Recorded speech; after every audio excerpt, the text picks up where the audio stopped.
So when you look at a painting or a building and you see it's in a certain order, what do you conclude? You conclude someone built it. Things don't just make themselves, right? So why would we say that about the universe? My name's Eric Slawick, aka the UWM Pen Guy. My name is Alex Burks.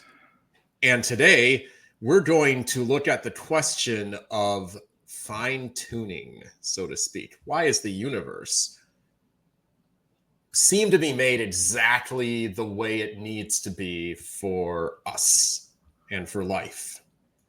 So let us begin. Well, all right. We kind of touched on some of these points earlier in our recording history here, but it's kind of, in my opinion, the argument that appeals most to the natural, the natural intellect, or the weight of the argument appeals to most people, because you look at science, and like I said earlier, science, especially the science of the 20th century, Big Bang cosmology, lends itself towards a belief in the theistic thesis, shall we say. So I am working through a couple of arguments, Eric asked me to, that I find the most interesting, the most applicable. So I started with kind of the most bare bones intellectual argument. I'm going to move towards the argument that most appeals to one's heart, shall we say, one's emotions. So this is the argument formally laid out, a version of the fine-tuning argument made by Thomas Aquinas in his 5 ways. This is the final way. So I'm reading it, translated from the Latin or Italian. Can't remember which one he wrote in. Pretty sure it was Latin. It is definitely Latin. Let me just put it out there. And it is the argument, as he puts it, the argument from harmony. So it is as follows. The 5th way of proving that God exists is taken from the way nature is governed. 1. We observe that certain things lack knowledge, such as natural bodies. They work for an end. This is obvious because they always, or at any rate very frequently, operate in the same way so as to attain the best possible result. 2. Hence it is clear that they do not arrive at their purpose or their goal by chance, but by purpose. 3. But those things which have no knowledge do not move towards a goal unless they are guided by someone, or something that does possess knowledge and intelligence. For example, an arrow shot by an archer. Therefore, there does exist something which possesses intelligence, by which all natural things are directed to their goal, and we call this God. Eric, did you follow that basically? More or less. Can you synthesize it a little? Sure can. So the first point he makes is that certain things lack knowledge. For example, like a neutron. That thing is not an intellectual being. It is a thing in the universe. It is an object floating around, being acted on by other objects, right? So those things that do not have knowledge do not operate in a way that would obtain the best result. They act randomly. But it is clear that everything, especially the things that are inanimate and unthinking, are moving towards a goal.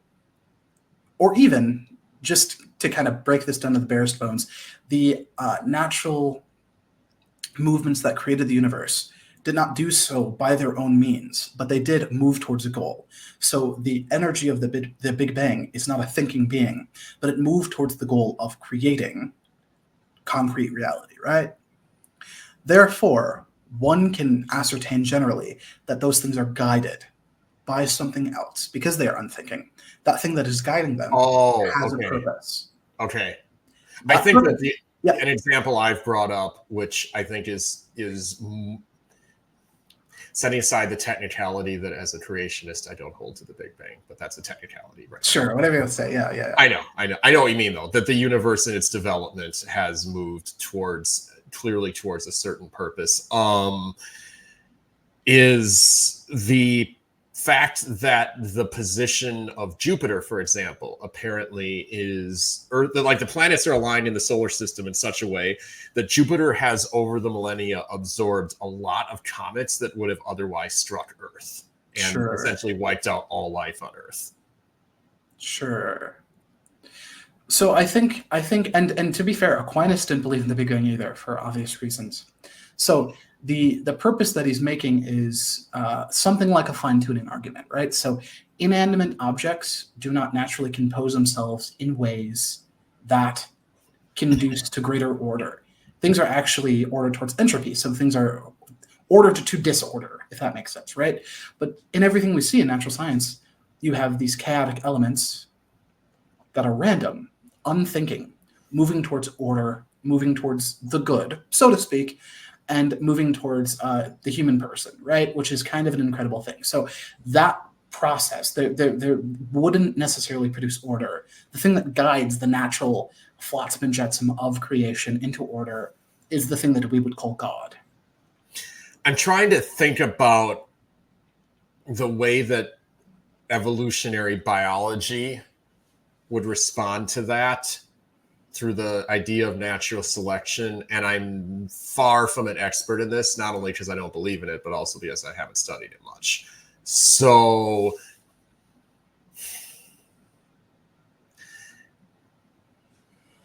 given the idea that you have the survival of the fittest, I think they still believe that today. And you have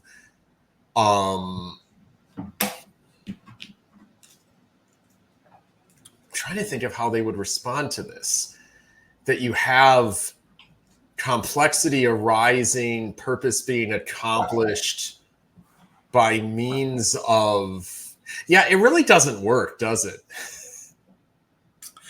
I think we're moving beyond God existing into the realm of the origin of life, which, you know me, I kind of punt the issue.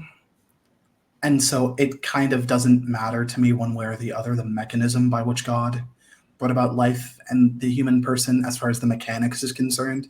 But at the end of the day, I think we can agree it's kind of impossible, at least in my opinion, for human persons to have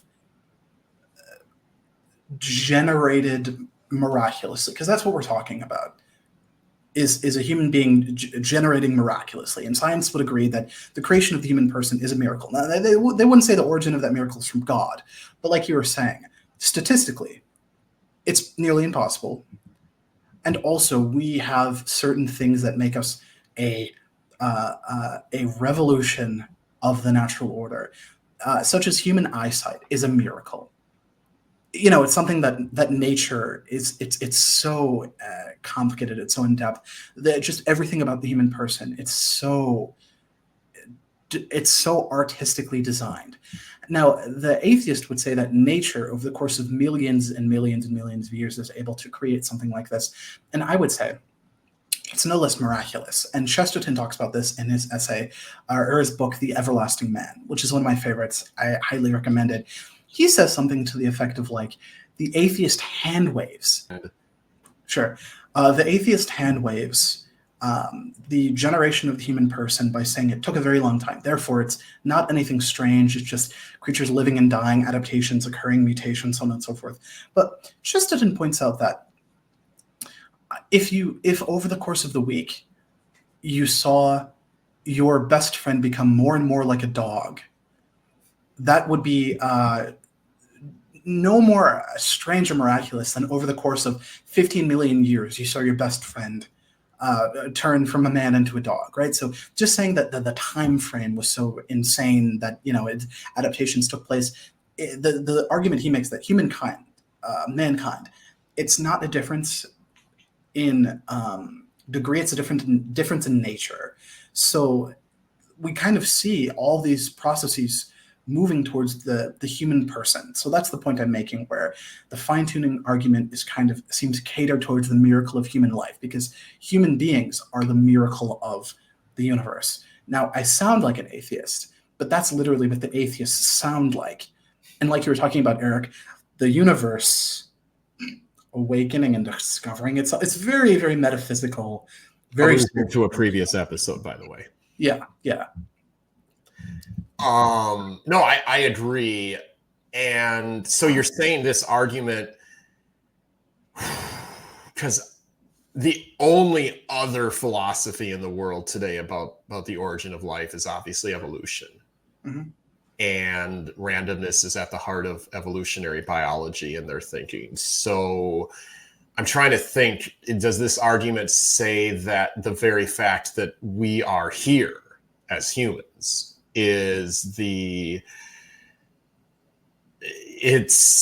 because I keep trying to imagine how Aquinas would have framed this without the idea of life developing gradually over time.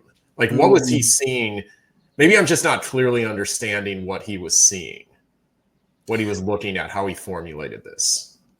I mean, I think he was saying something a lot more similar to what you were saying as far as your worldview is. Now, he's talking about nature in and of itself and how nature develops. I'm pushing it further to say the human person as the pinnacle of creation, as the most wonderful machine, is the pinnacle of the process of harmony or fine-tuning, right? So he was a lot more along your grounds of seeing scripture as the basis ultimately of how we can know about the origin of life. Okay, so you're not saying this was a developmental thing in his mind. You're saying this was him saying, because for some reason I keep hearing you talk about the farther along you get, the closer you get to man, the more complex it gets. I think I'm reading evolutionary categories into this because, like you said, Aquinas wouldn't have had those. That's me using these.